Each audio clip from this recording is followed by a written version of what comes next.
By the time the lights dimmed on that Thursday afternoon broadcast, Donald Trump would do something he had spent 50 years in public life refusing to do. He would walk off a stage mid-broadcast, microphone still live, cameras still rolling, leaving behind a question he could not answer and a woman he had publicly dismissed 90 minutes earlier. One phrase would follow him out of that studio and into every news cycle for the next 72 hours. "That's not politics, Mr. President. That's just accounting." What made him say what he said? What made her bring what she brought? You're going to want to hear this. The invitation had come through official channels 3 weeks prior. A town hall format on economic policy, moderated discussion, equal time for multiple perspectives. Trump's team saw it as friendly territory. Fox Business Network, prime time slot, sympathetic moderator. The kind of setup where a former president could cruise through talking points, remind viewers of his business acumen, position himself as the adult in the room compared to what he would inevitably call the radical left's fantasy economics. His advance team did the standard preparation. They reviewed his greatest hits on tariffs, on deregulation, on the stock market peaks during his administration. They prepared deflections for the obvious pressure points. January 6th, the documents, the legal cases. They did not prepare for Jasmine Crockett. She was the wild card edition announced 72 hours before airtime. A second-term congresswoman from Texas, young by congressional standards. Black woman from Dallas representing a district Trump had written off as unwinnable and therefore irrelevant to his political calculations. His team barely flagged her inclusion in the briefing materials. If they had done even cursory opposition research, they would have discovered that Jasmine Crockett had spent 14 years as a civil rights attorney before entering Congress, that she had argued complex financial fraud cases in federal court, that she had a photographic memory for documents and a surgical instinct for cross-examination. They would have learned that she did not argue from ideology. She argued from receipts, but they did not do that research because they did not consider her a threat. That was their first mistake. Trump arrived at the studio with the energy of a man returning to home territory. He had done thousands of hours of television. This was his medium. The audience was pre-selected and sympathetic. The moderator was someone whose show he had appeared on a dozen times. When he walked onto the stage 12 minutes before airtime, he owned the room immediately. Big handshakes, that forward-leaning posture he uses to dominate physical space. Loud jokes with the production crew about ratings and how this network knows how to treat a president right, unlike those other disasters. He saw Jasmine Crockett standing near the panel table reviewing notes on a yellow legal pad, and something in his face shifted. Not concern. Something closer to irritation that someone he did not consider relevant was occupying space in his event. He walked directly to where she stood, extended his hand in that aggressive pulling motion he uses in handshakes, and delivered his opening assessment loud enough that the front 3 rows of the studio audience could hear it clearly. "Jasmine Crockett, I know who you are. You're the one who's always playing politics instead of doing the work. All talk, no results. Just another politician who got elected by promising free everything, and now you're here to criticize people who actually built something." He did not wait for a response. He turned back toward his seat, waved to the audience, adjusted his tie, and settled into the center chair with the satisfaction of someone who had just established the hierarchy for everyone watching. Jasmine Crockett looked up from her legal pad. She said nothing. She made a single notation on the margin of the page she had been reading, placed her pen down with the kind of precision that suggests muscle memory from years of courtroom discipline, and took her seat at the far end of the panel. Her expression did not change. If Trump's comment had landed, if it had rattled her or made her angry, nothing in her posture communicated it. She smoothed her jacket. She placed a leather portfolio on the table in front of her, the kind with a zipper enclosure that lawyers use for depositions. The moderator made the 2-minute warning announcement. The audience settled. The cameras went live. The first 40 minutes of the broadcast followed the script Trump's team had prepared.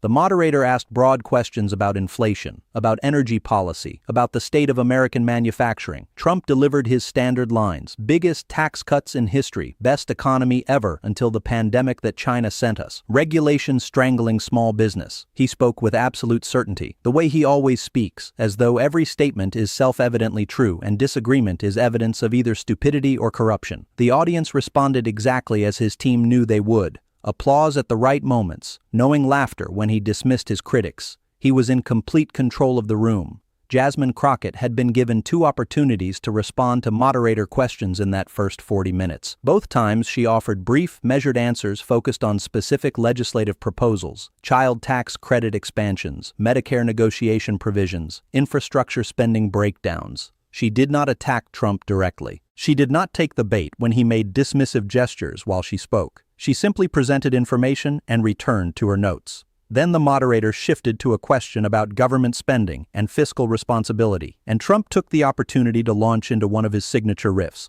Nobody understands money like I do. I built a real estate empire. I understand debt. I understand leverage. These politicians, they've never built anything. They've never met a payroll. They've never had to make the numbers work. And then they want to lecture successful people about economics. It's a joke. When I was president, we had the greatest economy in the history of this country. And we did it by getting government out of the way and letting people who know how to build things actually build them.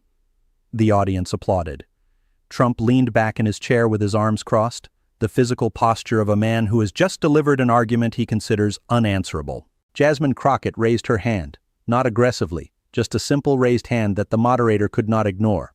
I'd like to respond to that if I may. Her voice was calm, even, the kind of tone a prosecutor uses when she is about to introduce evidence that has been tested 6 different ways and survived every challenge. The moderator nodded. Trump made a dismissive gesture with his hand, a little rolling motion that communicated to the audience that whatever she was about to say was predictable and irrelevant, and he had heard it all before. Mr. President, Crockett began, you've mentioned several times tonight that you understand money better than anyone in this room, that you built a real estate empire, that politicians like me have never met a payroll or made the numbers work. I want to address that directly because I think the American people deserve to understand what those claims actually mean when we look at the documented record. She reached for the leather portfolio, unzipped it with the unhurried precision of someone who has done this 1,000 times in 1,000 depositions, and removed a single document. She placed it on the table in front of her, oriented so the camera could see it clearly. Official letterhead. Government seal visible even from a distance. This is a report from the Government Accountability Office dated March 2021. It's a comprehensive audit of federal spending during your presidency, with a specific focus on properties you own or control that received government payments. I'm going to walk through what it says, and then I'm going to ask you a very simple question. Trump's posture changed, not dramatically, but his arms uncrossed. His weight shifted forward slightly. Something in his face suggested he was trying to place this document, trying to remember if his team had briefed him on it, trying to decide whether to interrupt or let her continue. He chose to let her continue. That was his second mistake. According to this GAO report, Crockett continued, her voice still utterly calm, during your 4 years in office, the federal government spent approximately $4 million at Trump-owned properties. That includes hotel rooms for Secret Service agents protecting you and your family, ballroom rentals for official events, catering charges, golf cart fees at your clubs, meeting room fees at your hotels, food and beverage charges. Every time you traveled to Mar-a-Lago or Bedminster or any of your other properties for official business, the government paid your businesses for the costs of protecting you and hosting the official functions that occurred there. She turned a page in the document. The report notes that previous presidents typically stayed at government-owned facilities, or when they stayed at private properties they owned, they did not charge the government for costs incurred. Camp David, for example, is a government facility. When President Obama stayed at private homes, his campaign or personal funds covered costs. When President Bush stayed at his ranch in Texas, the government was not billed for Secret Service accommodations because the property owner, him, did not charge his own protective detail. She looked up from the document, directly at Trump. Every previous president charged the government $0 to stay at their own properties. You charged $2, $4 million. Is that figure accurate, Mr. President? The silence that followed was brief but visible. Trump opened his mouth as if to respond, then closed it. His lawyer instincts, buried under decades of bluster, were telling him that this was a confirmation trap. Deny the figure and she would produce documentation proving it, confirm it, and he was admitting to profiting from the presidency. He chose deflection.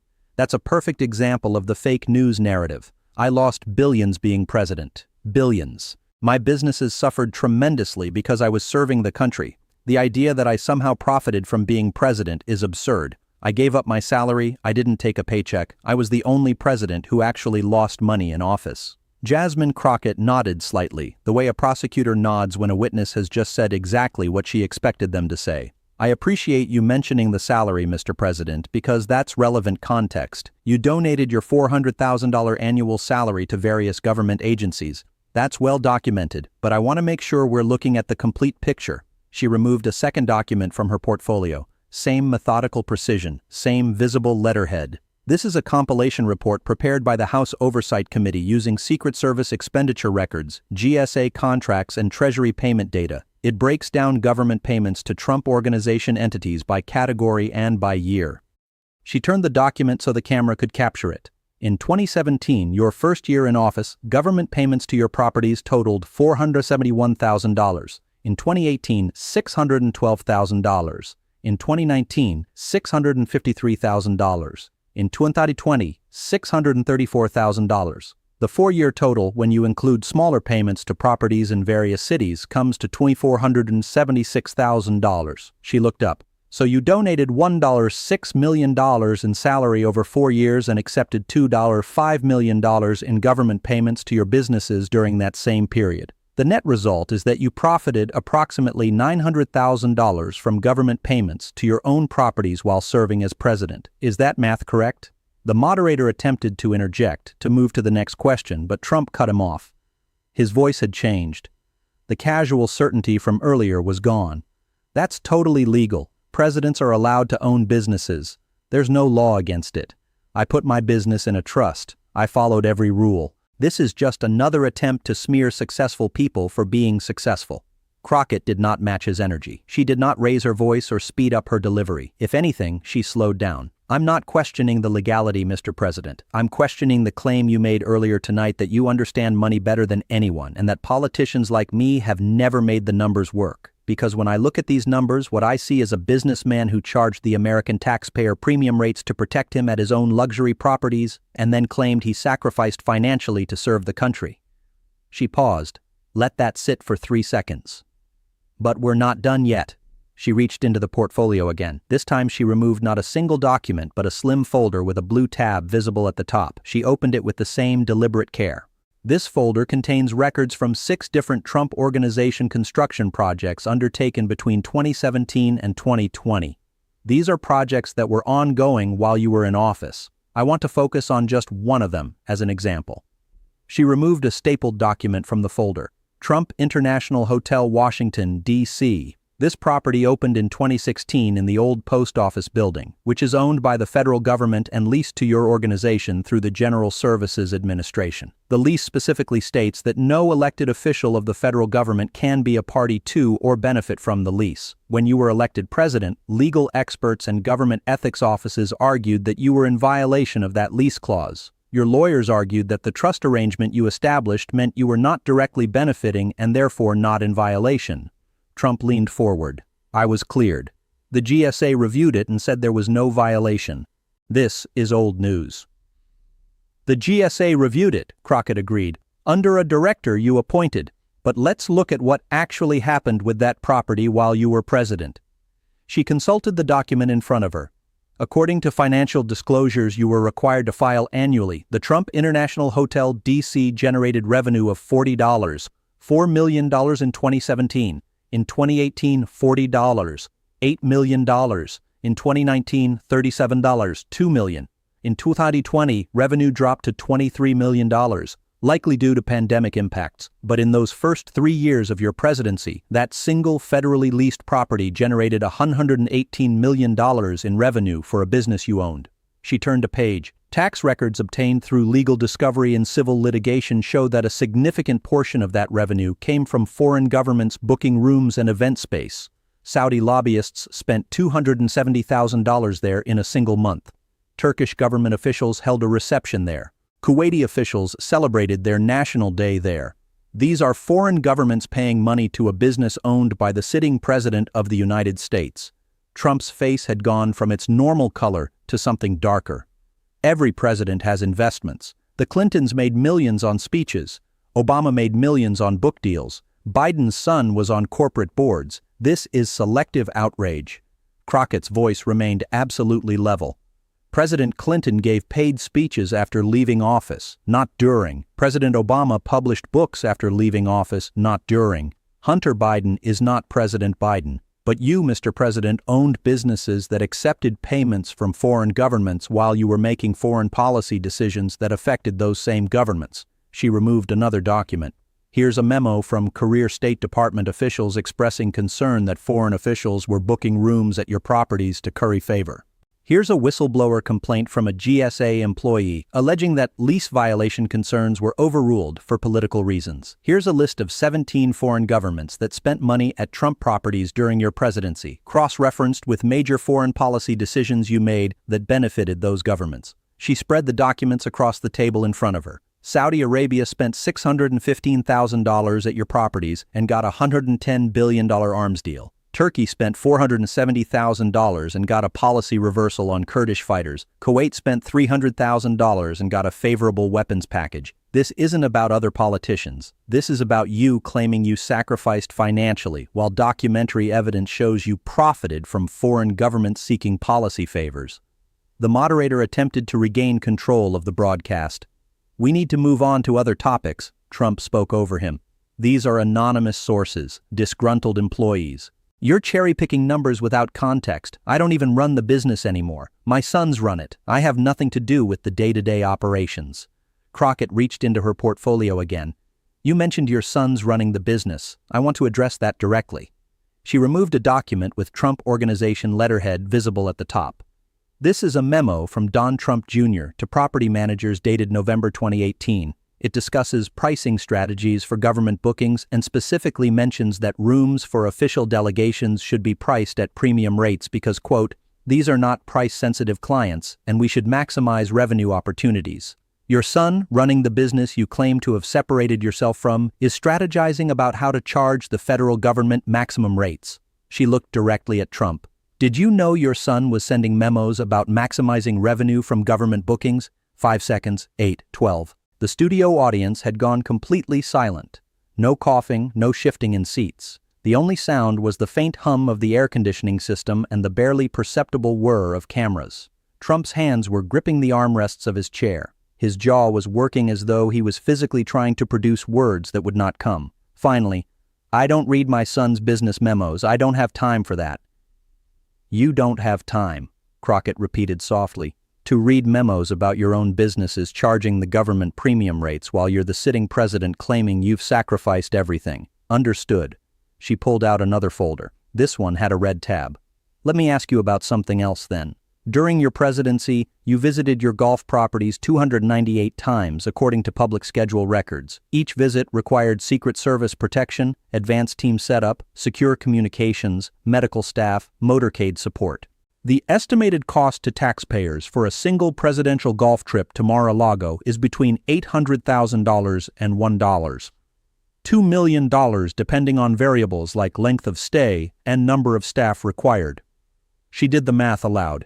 "If we take the conservative estimate of $800,000 per trip and multiply by 298 trips, that's $238 million in taxpayer costs for you to visit your own properties. And while you were there, as we've established, the government paid your businesses for rooms and services. So the taxpayer funded your travel to your own businesses and then paid those businesses again for the privilege of protecting you there." Trump stood, not calmly. He pushed his chair back with enough force that it rolled backward a foot. "This is ambush journalism. This wasn't supposed to be a trial. This was supposed to be a discussion about policy, and you've turned it into a partisan attack with cherry-picked documents and no context. I've been more transparent than any president in history. I released financial disclosures. I put my business in a trust. I followed every rule, and you're sitting here acting like I did something wrong by being successful and owning businesses." His voice had risen steadily through this. By the end, he was nearly shouting. Jasmine Crockett had not moved. She sat with her hands folded on top of the documents in front of her, waiting. When he finished, she waited 3 more seconds. Then she spoke in the same measured tone she had used from the beginning. "Mr. President, I haven't cherry-picked anything. Every document I've referenced tonight is publicly available. GAO reports, House Oversight Committee findings, your own financial disclosures, tax records from civil litigation. These are not anonymous sources. These are not opinions. These are receipts." She paused. "You said at the beginning of this broadcast that you understand money better than anyone, that politicians like me play politics instead of doing real work, that we've never made the numbers work. So let me ask you one very simple question." She pulled out a final document. single sheet. She held it up so the camera could capture it clearly. This is your signed financial disclosure from 2020, the last year of your presidency. It shows revenue from all your business entities. The Trump Organization as a whole generated $617 million in revenue in 2020. Of that, approximately $23 million came from foreign government bookings and payments. Approximately $5 million came from federal government bookings and payments. So roughly $25. $5 million of your business revenue while you were president came from governments, foreign and domestic, paying your businesses. She put the document down. Here's my question, Mr. President. If a congresswoman accepted $25 million from foreign governments and the U.S. government while making policy decisions that affected those same governments, what would you call that? The silence that followed was longer than the first one, longer than any silence that had occurred on live television in recent memory. 10 seconds, 15, 20, 23.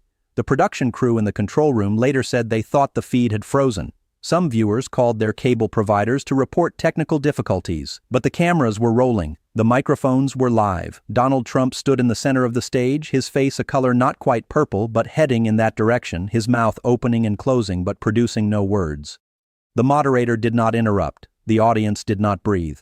Jasmine Crockett sat perfectly still, her jacket unwrinkled, her hands folded, waiting for an answer that was not coming. Finally, Trump ripped the microphone pack from his belt with enough force that the clip broke and clattered onto the stage floor. This is ridiculous. I don't have to sit here and be accused of corruption by someone who doesn't know the first thing about business or success. You want to know what I'd call it? I'd call it playing politics, which is exactly what you're doing right now. He turned toward the exit. The moderator called after him, "Mr. President, we have 30 minutes left." Trump kept walking. He pushed through the studio door into the hallway, still visible on the wide camera angle, his voice carrying back through the closing door. Waste of time, total waste of time. The door clicked shut. The silence in the studio became absolute. Jasmine Crockett looked at the moderator, then at the camera, then back at her documents. When she spoke, her voice carried no triumph, no satisfaction, just exhaustion mixed with something that sounded like sadness. That wasn't playing politics, Mr. President. That was just accounting. She gathered her documents, returned them to the leather portfolio with the same careful precision she had used all evening, and zipped it closed. The moderator attempted to continue the broadcast with the remaining panelists, but the moment was over. Everyone in that room knew it. The audience knew it. The 63 million people who would watch clips of this broadcast over the next 3 days knew it. 6 hours after the broadcast ended, the top trending hashtag on every social media platform was not a policy argument. It was not a partisan talking point. It was 14 words. If a congresswoman accepted $25 million from foreign governments, what would you call it? The question had no good answer. Denying the premise required denying the documented payments. Defending the payments required arguing that what would be corruption for anyone else was acceptable for him because he was successful. There was no third option. The trap was perfect because it was not rhetorical. It was mathematical. 2 days later, a coalition of government ethics watchdog organizations filed a joint letter with the Justice Department requesting an investigation into the payments detailed in Crockett's presentation. 4 Republican members of Congress who had previously defended Trump's business arrangements issued statements calling for transparency and full disclosure of all government payments to Trump properties. 3 foreign policy officials who had served in his administration gave anonymous interviews confirming that foreign governments had explicitly discussed booking Trump properties as a strategy for gaining favor. The story would not die because the numbers would not lie. In the aftermath, political analysts debated whether Trump had made a strategic error by walking off or whether staying to defend the indefensible would have been worse, but that debate missed the point. The damage was not in the walk-off. The damage was in the 23 seconds of silence before the walk-off. That silence communicated everything that needed to be communicated. A powerful man who had spent 50 years in public life dominating every room he entered, who had survived scandal after scandal through sheer force of personality and relentless counterattack, had been asked a simple question about his own documented financial behavior and could not answer it. The silence was the answer. Jasmine Crockett did not give victory interviews. She did not appear on cable news shows to analyze what had happened. She released a single statement through her congressional office. "I brought receipts. I asked a question. The American people can draw their own conclusions." She returned to her district in Dallas, attended a town hall on infrastructure funding, visited a community health clinic that had just received a federal grant, and went back to the work of governing. But she had changed something fundamental in the national conversation. For years, Trump and his defenders had successfully framed every criticism as partisan opinion, fake news, establishment attacks on an outsider. What Crockett had done was remove opinion from the equation entirely. She had presented math. And when someone who claims to understand money better than anyone cannot defend their own numbers, the floor drops out from under every other claim of competence. The question she had asked him at the start of the broadcast, the dismissal he had delivered so confidently, came back at the end transformed. He had called her a politician who played politics instead of doing real work, someone who had never met a payroll or made the numbers work. But she had spent 90 minutes demonstrating that she understood his numbers better than he could defend them. She had met every payroll of evidence and made every number work against him. And when he tried to dismiss the documented record as partisan attacks, she had simply asked him to explain his own disclosed finances. That reversal, from his opening condescension to his final speechless exit, was the arc of the story. It was the arc that would follow him through every subsequent campaign event, every interview, every debate. The woman he had dismissed had done exactly what he accused her of not being able to do. She had made the numbers work. And those numbers told a story he could not refute, could not spin, and could not silence. What she did next was not complicated. She had brought folders filled with official documents. She had asked questions instead of making accusations. She had let the numbers speak. She had waded through the silences. And when the man who claimed to understand money better than anyone could not answer a basic question about his own money, she had simply noted the fact and moved on. That was not playing politics. That was just accounting.